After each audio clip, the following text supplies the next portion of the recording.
નમસ્કાર દર્શક મિત્રો, વડોદરા વોઇસ ન્યૂઝમાં આપ સૌનું હાર્દિક સ્વાગત છે. આપણે આવી પહોંચ્યા છે ઇસ્કોન મંદિરમાં. આજે ઉજવાઈ રહ્યો છે કૃષ્ણ જન્મોત્સવ. છેલ્લી 15 મિનિટ બાકી છે બાલગોપાલના જન્મને અને અહીંયા તડામાર તૈયારીઓ શરૂ થઈ ગઈ છે. ભક્તજનોની ખૂબ મોટી એવી મેદની સરસ મજાની ધૂન વાગી રહી છે. સુંદર મજાનો શણગાર અને સરસ મજાની રોશનીમાં જળહળા થઈ રહેલું ઇસ્કોન મંદિર ભગવાન શ્રીના જન્મ માટે સુસજ્જ છે.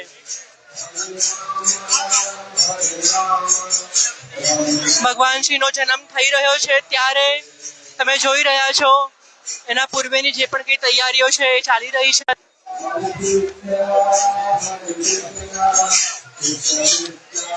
રાધા શ્યામ સુંદર નું જે ગર્ભાગૃહ છે તેની સામે સરસ મજાનો એવો પડદો લગાવી દેવામાં આવ્યો છે. સરસ મજાનું નાનકડું એવું ટેબલ મૂકવામાં આવ્યું છે જેમાં સુંદર મજાના ફૂલો લગાડવામાં આવેલ છે. 15 મિનિટ છે, છેલ્લી 15 મિનિટ છે અને દરેક ભાવિક ભક્તની આતુરતાનો અંત આવશે થોડા ક્ષણોમાં. અહીંયા સતત દર્શન ચાલુ છે અને દસારો હજુ એમનો એમ જ છે. હજારોની સંખ્યામાં જનમેદની અહીંયા ઉપસ્થિત છે. આખું મંદિર હકડેઠઠ ભરાયેલું છે. મંદિરના ખૂણે ખૂણે ભગવાનની હાજરી વર્તાઈ રહી છે. ભગવાનના જન્મની આતુરતાથી રાહ જોવાઈ રહી છે ત્યારે જાણે એમ લાગે છે કે ઘડિયાળના કાંટા થંભી ગયા હોય.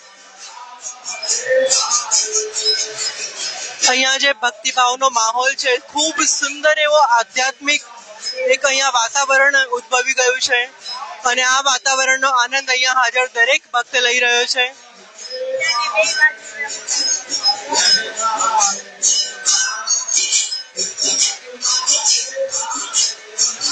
પુષ્પ અને ચંદનથી તેમનું આસન સજાવવામાં આવી રહ્યું છે. તમે જોઈ રહ્યા છો વડોદરા વોઇસ ન્યૂઝ ચેનલમાં વડોદરા ખાતે સ્થિત ઇસ્કોન મંદિરનું જીવન પ્રસારણ, જ્યાં તમે કૃષ્ણ જન્મોત્સવને નિહાળી રહ્યા છો. થોડી જ ક્ષણોમાં બાળ ગોપાળનું આગમન થશે અને આપણે સૌ હર્ષોલ્લાસની લાગણી સાથે તેમને વધાવી લેશું. બાલ ગોપાલનું જ્યારે આગમન થઈ રહ્યું છે ત્યારે અહીંયા દરેક ભાવિક ભક્ત એમને વધાવી લેવા માટે ખૂબ જ ઉત્સુક છે અને પડદા ખોલી દેવામાં આવી રહ્યા છે.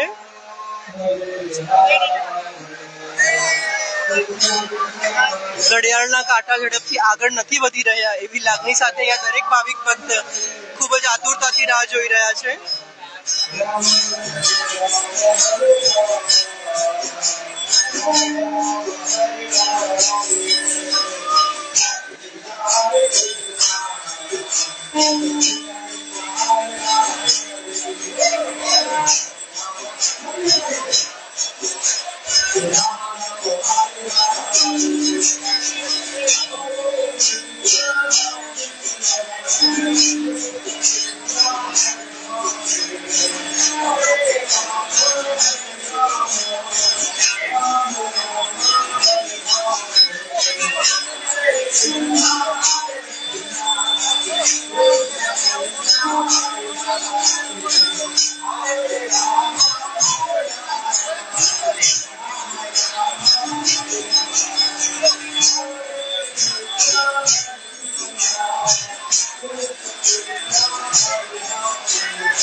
આપ જોઈ રહ્યા છો ભગવાન શ્રી કૃષ્ણનો જન્મોત્સવ ઇસ્કોન મંદિરથી લાઈવ.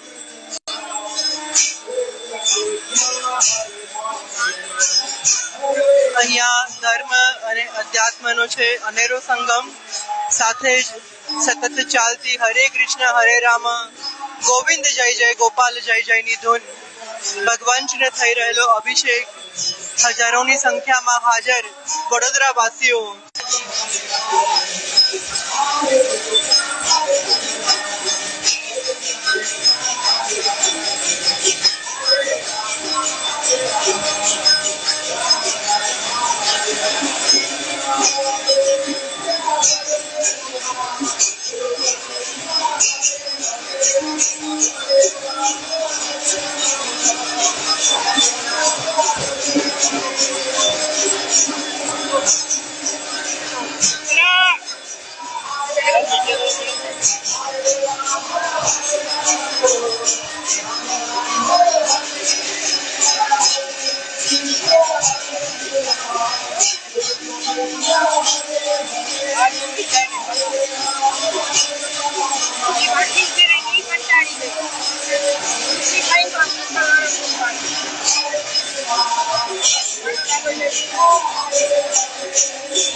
બાળ ગોપાલનો જ્યારે જન્મ થયો છે ત્યારે તેમને તથા રાધાજીની મૂર્તિને મેવાની માળા પહેરાવીને ત્યાં તેમજ ઇલાયચી અને લવિંગના હાર બનાવીને પહેરાવવામાં આવ્યા છે. સાથે જ તેમની પૂજા થઈ રહી છે. તેમના જન્મ પૂર્વે ભગવાન શ્રીને જ્યાં બિરાજિત કરવામાં આવેલ છે ત્યાં ચંદન અને પુષ્પથી એમનું આસન તૈયાર કરવામાં આવેલ. સાથે જ મૂર્તિની સામે શાલિગ્રામ પથ્થર કે જેઓ વિષ્ણુ ભગવાનનું પ્રતીક સમાન ગણાય છે મૂકવામાં આવેલ છે. અને રાધા અને કૃષ્ણની સાથે સાથે શાલિગ્રામ પથ્થરનો પણ અભિષેક થઈ રહ્યો છે. દર્શક મિત્રોને જણાવી દઉં કે આ અભિષેક પંચામૃતથી કરવામાં આવેલ છે અને દરેક પંચદ્રવ્ય અલગ અલગ એટલે કે દૂધ, દહીં, ઘી, મધ, કેસરનું પાણી આ બધી જ વસ્તુ ભગવાન શ્રીને અલગ અલગ અભિષેક કરીને ચડાવવામાં આવેલ અને ત્યારબાદ શુદ્ધ પાણીથી તેમને સાફ કરવામાં આવેલ.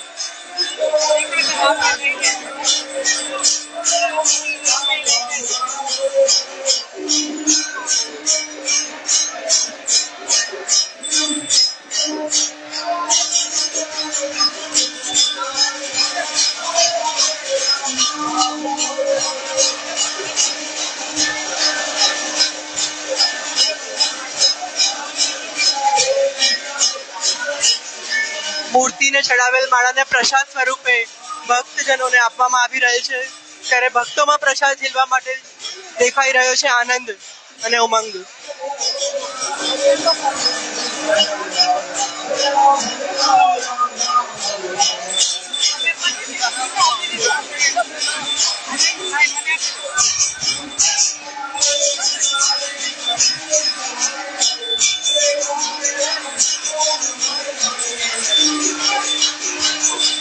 અભિષેક બાદ હવે થશે શણગાર.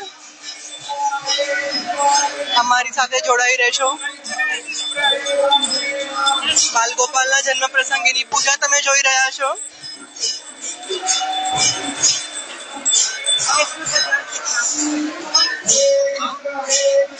શુદ્ધ જળથી ભગવાન શ્રીનો અભિષેક થઈ રહ્યો છે કે તેમને સ્નાન કરાવવામાં આવી રહ્યું છે.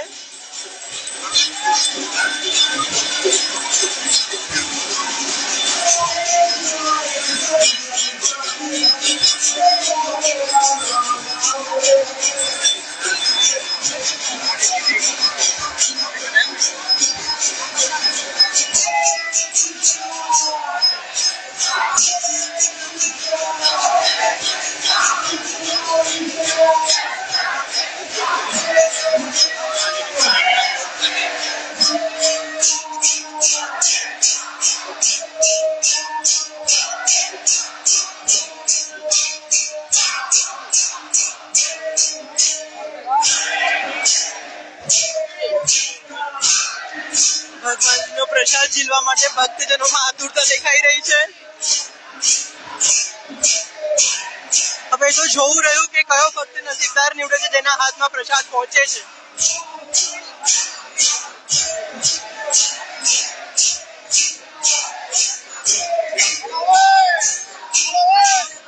તો દર્શક મિત્રો, તમે જોઈ રહ્યા છો વડોદરા વોઇસ ન્યૂઝ ચેનલ, જેમાં અમે તમને બતાવ્યું ઇસ્કોન મંદિરથી જીવન પ્રસારણ આજે છે ભાદરવા મહિનાની કૃષ્ણ પક્ષની આઠમ, એટલે કે આપણા વાલા એવા કૃષ્ણ ભગવાનનો જન્મદિવસ.